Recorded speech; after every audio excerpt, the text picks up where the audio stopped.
I'm Garrison, and I'm a welder here at Vector Systems. The skid base for 25J0070. It's going to be for a pump skid. We start with 4-inch stainless steel square tubing, cut to all the measurements by material prep.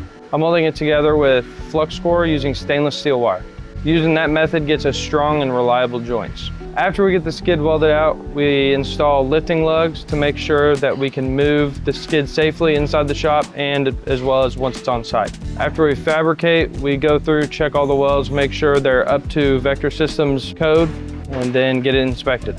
It'll stay in here and we'll put up structure, whether that's angle, square tubing, or unistrut. Once we have everything welded, structure included, we give it to assembly and they take over the rest of the process. Thank you for watching.